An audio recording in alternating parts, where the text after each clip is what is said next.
Hi, I'm Sharon Parish from my village, and today I'm going to talk about when to sleep train your child. In June, I'm going to do a complete video series about sleep training. I'm going to talk about everything from co-sleeping to fertilizing your baby. I'm going to tell you about safe practices, things to consider, and step-by-step how to sleep train your child if that's something you're interested in. But today I wanted to talk about a pressing question that I get all the time from families. I am a birth and postpartum doula, a gentle sleep educator, and I'm also a sleep trainer. And I have families ask me all the time, when can I sleep train, or when should I sleep train?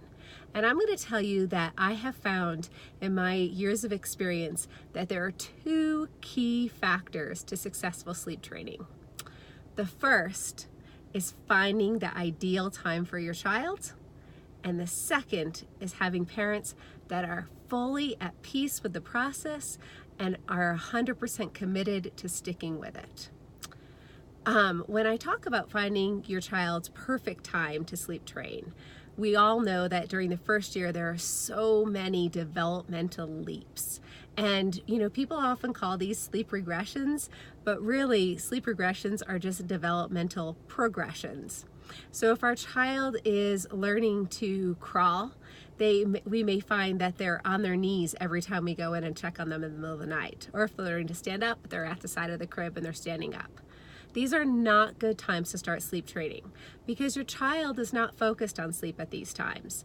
Your child is thinking constantly about this new thing that they're learning, and they just can't stop. So sleep is a very fragile thing, and it's the first thing to be disturbed by this huge progression in their life. So we want to find a time when our children are really just at peace, when they're not making huge developmental growths or also huge growth spurts, when they're very healthy, and when things are really consistent at home.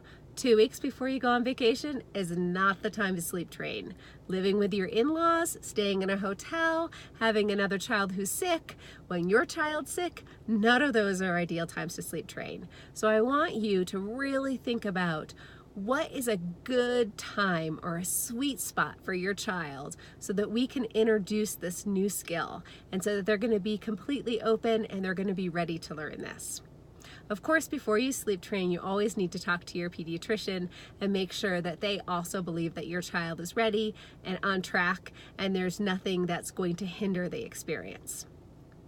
The other key factor in being ready to sleep train your child is a parent who is really at peace with sleep training. There are so many different ways to sleep train. And if what you're doing in your life right now, whether that be co-sleeping or getting up with your child 10 times a night, is working for your family, then sleep training is not right for you. Keep doing what you're doing. Enjoy the process. I don't care if your mother-in-law or your best friend is telling you you're crazy because you're getting up so many times in the middle of the night. If it's working for you, then it's okay to keep doing it. And you can keep doing it as long as it works for all the members of your family. But if you get to a point where it's not working for you, then maybe sleep training is right. And I ask families when I go in and we talk about sleep sleep processes, I ask them to go through all the other things that they've tried and all the little steps that come before sleep training. And we say, hey, could we change this about your life? Could we do this? Could you co-sleep? Would you be okay sleeping in your child's room if they were in their bed? And if they get to the point where they're like, no, this sleep issue is becoming really difficult for our family. It's either not working for me, it's not working for my child, or it's not working for my partner or another member of our family, then that's when we get to the point where we're like, okay, sleep training is what we should do. And when we say that, I need parents to know that they've come to this decision because they really believe it's the right time.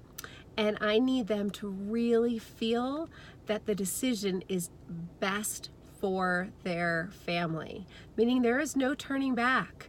You know, what we're doing is not working and we don't have another choice right now. So we're going to sleep train because we know that this is something that's going to benefit our child and there's something that's going to benefit us. When parents are on board, then they're ready to stick it out. Often with sleep training, there's some crying. I'm going to talk to you about some methods that we can do that have very little crying, or a supportive cry is kind of what I do when I come into a family's home. But we're going to talk about things that we can do, and I need parents who are on board.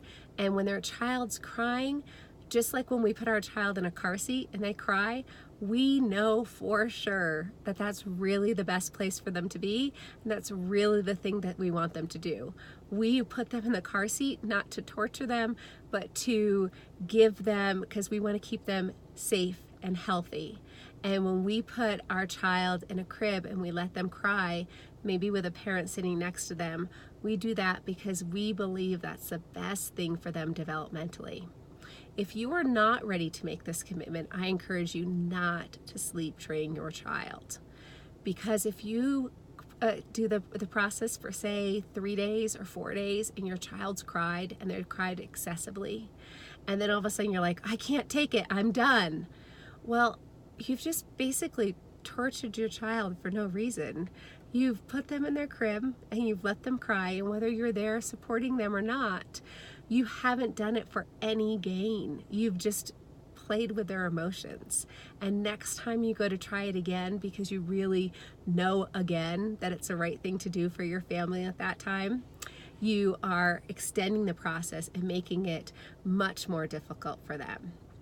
I am here to tell you that there are loving, gentle ways to sleep train your child, and there are also a whole bunch of other ways to parent your child and to get sleep, such as co-sleeping, and really just honoring your child's needs at night. I would love to talk to you more about sleep training and sleep in general and different options we have. Please subscribe.